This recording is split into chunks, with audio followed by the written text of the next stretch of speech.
Uh, Well, students, now we will discuss about fundamental element of teaching models.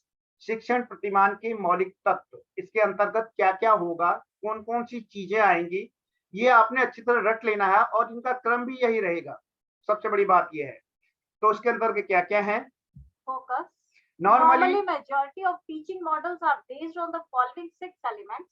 A teaching model provides valuable guidelines and blueprint for carrying out the task of teaching for the realization of some specific goals. We should be using the following fundamentals. The first one is focus. Before going to discuss all these points, we have to learn the name of these 6 elements. 6 elements. पहला है focus, Hindi में उद्देश्य. Second is syntax, Hindi में संरचना. Third is principles of reaction. ठीक है, उसके क्या रिएक्शन, प्रतिक्रिया का सिद्धांत. प्रतिक्रिया का सिद्धांत. Fourth is the social system. सामाजिक प्रणाली. उसके बाद है आपका सपोर्ट सिस्टम. उसके लिए जो है सपोर्ट प्रणाली. सपोर्ट का सपोर्ट ही रहेगा या फिर देखेंगे अभी हिंदी में सपोर्ट प्रणाली. 6 एप्लीकेशन. यहाँ पर इवेल्युएशन की जगह हमने एप्लीकेशन का वर्ड किया है मूल्यांकन प्रणाली के लिए. तो ये 6 एलिमेंट हैं. किसी भी मॉडल में ये 6 एलिमेंट होंगे. इन 6 एलिमेंट को आपने इसी क्रम में याद रखना है. The first is focus. जहां पर हम पहले बात कर रहे थे ऑब्जेक्टिव, उद्देश्य जो है, यहाँ पर मॉडल में हम उसको बोलेंगे फोकस. मतलब किस पर हमने फोकस करना है, किस पर हमने जोर देना है, या क्या चीज हमारे लिए फोकस पॉइंट है. ठीक है, एक केंद्रित बिंदु जिसे कहते हैं. केंद्र बिंदु. क्या केंद्र बिंदु? Focus is the central aspects of the teaching model. इसीलिए मैंने कहा कि ये टीचिंग मॉडल में एक क्या है, सेंट्रल एस्पेक्ट है. सेंट्रल मीन केंद्र बिंदु है, केंद्रीय एस्पेक्ट है, तथ्य है. Objectives of teaching and the aspects of environment generally constitute the focus of the model. Every teaching model is based on one or the other objective as it is spoken. It's not necessary that there is one objective. कोई भी content हमने पढ़ाना है तो उसके लिए एक नहीं कई और भी उद्देश्य हो सकते हैं. उन उद्देश्यों को जो है फोकस करना है कि उन उद्देश्यों को प्राप्त करने के लिए हम क्या करेंगे. तो वो उद्देश्यों का निर्धारण हो गया. हिंदी में आप एक बार अच्छी तरह इसको पढ़ लेना कि ये क्या क्या है. Second one is the syntax, और हिंदी में बोलते हैं संरचना, कि जो हमने मॉडल बनाया है वह किस तरह से बनाया है, उसकी संरचना क्या है, उसका सिंटैक्स क्या है. ठीक है, अंग्रेजी में आपने देखा सिंटैक्स में होता है क्या, सेंटेंस स्ट्रक्चर.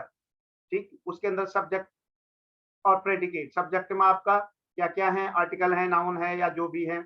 उसके बाद जो है प्रेडिकेट, उसके अंदर वर्ब, हेल्पिंग वर्ब और ऑब्जेक्टिव, जो सारी जो है. तो यहाँ पर सिंटैक्स का मतलब है संरचना, कि वो टीचिंग मॉडल हम जो बनाए उसकी संरचना क्या है. Syntax of the model describes the model in action. Syntax include the sequences of the steps involved in the organization of the complete program of the teaching. Teaching को हमने कैसे बनाना है, कैसे करना है टीचिंग को, उसको सिस्टमैटिक तरीके से लगाना ही एक क्या है, सिंटैक्स है. ठीक है, संरचना है उसकी. It is the systematic sequence of the activities in the model. Each model has a distinct flow of. और जरूरी नहीं सब मॉडल का सिंटैक्स सेम हो, सबका डिफरेंट अलग अलग हो सकता है, अलग अलग उसके फेजेज भी हो सकते हैं. तो इसके बाद इसको जो है हिंदी में एक बार आप अच्छी तरह पढ़ लेंगे कि सिंटैक्स के अंतर्गत क्या आएगा. अगला है प्रिंसिपल ऑफ रिएक्शन. ठीक है, प्रतिक्रिया का सिद्धांत. प्रतिक्रिया कि उसके अंदर क्या, कौन से रेस्पॉन्स आएगा, कौन सी प्रतिक्रिया आएगी. That is the principal of reaction. These responses should be quite appropriate and selective. Principles of reaction tell the teacher how to regard the learner and to respond what the learner does. ठीक, main point क्या, principle of reaction tell the teacher. Teacher को कहता है, क्या कहता है कि learner किस तरह से रेस्पॉन्स दे रहा है उसका रिगार्ड करना, और लर्नर क्या कर रहा है उसका भी रिगार्ड करना. This element is concern with the way a teacher should regard and respect, regard and respond to the activities of students. These responses should be appropriate and selective. तो उसके बाद नेक्स्ट आपका सामाजिक प्रणाली. In English it is social system. The models differ from each other with the regard of the description of the above aspects. This element is concerned with the activities of the pupil and the teacher and their multi relationships. जहां पर भी आपका social system होगा तो यहाँ teaching learning में जो है सोशल सिस्टम में क्या करें, म्यूचुअल रिलेशन. म्यूचुअल रिलेशनशिप, ठीक है, पारस्परिक संबंध। तो द सोशल सिस्टम, जब भी हम बात कर रहे हैं तो सोशल सिस्टम, तो टीचिंग मॉडल की जब भी बात आएगी तो सोशल सिस्टम कहते हैं, आपके दिमाग में सीधे आना चाहिए कि सोशल सिस्टम में वहां दो ही चीजें हैं सामाजिक प्रणाली में। क्लासरूम में कौन कौन है? आप और मैं, that is the teacher and the learner. Social system, कितने बच्चे होंगे, कितने टीचर होंगे, टीम टीचिंग है, सिंगल टीचर है, मल्टी टीचर है, ठीक है, और शॉर्ट क्लास है, लॉन्ग क्लास है, टाइम का ड्यूरेशन क्या है, माइक्रो टीचिंग है, मेगा टीचिंग है, प्रैक्टिस टीचिंग है, दीज ऑल उस हिसाब से जो है स्टूडेंट एंड टीचर। तो ये सोशल सिस्टम के अंतर्गत हो गया। उसके बाद अगर आगे चलते हैं हम सोशल सिस्टम के बाद, तो उसके बाद है आपका क्या? Support system. इस सपोर्ट सिस्टम कहती है आपके दिमाग में सिर्फ एक ही चीज आनी चाहिए कि पढ़ाने के लिए हमें क्या क्या चीजें यूज करनी है। Those are the instructional material. Madam बता रही है। This element refers to the additional requirements beyond the usual human skills or capacities for the teachers and the facilities or schedules available in the ordinary classroom. Support system describe the supporting conditions required to the implement the model.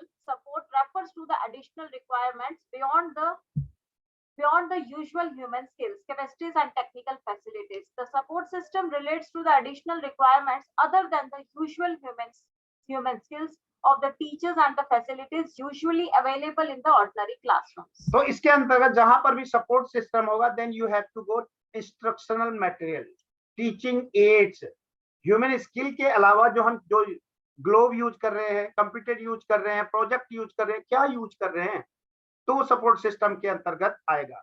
Generally there is the, इसके अंदर books आ सकती हैं, audio visual aids आ सकते हैं, library हो सकती है, lab हो सकती है, फिल्म किट्स हो सकती हैं, ये सब आपके सपोर्ट सिस्टम में आए। Next and the last six element is application या मूल्यांकन प्रणाली। This element describes its application aspects. Some are meant for a short lesson, some for the large, some for the both. It is an important element of teaching model. It means the utility or uses of learned material in other situations. Several types of teaching models are available. Each model attempts to describe the feasibility of its use in varying contexts related with goal achievements in the terms of cognitive and affective behavior modification. तो इस तरह से हम मूल्यांकन के अंतर्गत ये देखते हैं कि जो प्रतिमान हमने यूज किया था, उपयोग में लाए थे किसी मैटर को प्रेजेंट करने के लिए या अपने सब्जेक्ट मैटर को बच्चों को पढ़ाने के लिए, क्या वह सफल था? उसमें वो सारी चीजें थी जो हमने प्रेजेंट करनी थी, क्या वह सिस्टमैटिक था? In this way we see that there are the 6 elements of a teaching model. इन 6 के 6 आपने जो है याद रखने हैं, 6 एलिमेंट या 6 तत्व। First is focus, focus mean objective, उद्देश्य। Second is syntax, syntax mean संरचना, किस तरह से इसका कंस्ट्रक्शन किया गया है। And third is principle of reaction, प्रतिक्रिया की का सिद्धांत, अर्थात उसके अंतर्गत क्या प्रतिक्रिया आएगी, क्या रिएक्शन होगा। और उसके बाद नेक्स्ट आपका जो social system, in Hindi it is सामाजिक प्रणाली। And fifth is support system, support प्रणाली। और उसके बाद एप्लीकेशन, दैट इज द मूल्यांकन प्रणाली। I think that it's enough for this day. तो आगे हम जो डिस्कस करेंगे इसके बाद एक एक करके अलग अलग टीचिंग के लिए। तो आज के लिए यही काफी है। I think that it's enough. ठीक है, मैं पहले इसमें से जो रिकॉर्डिंग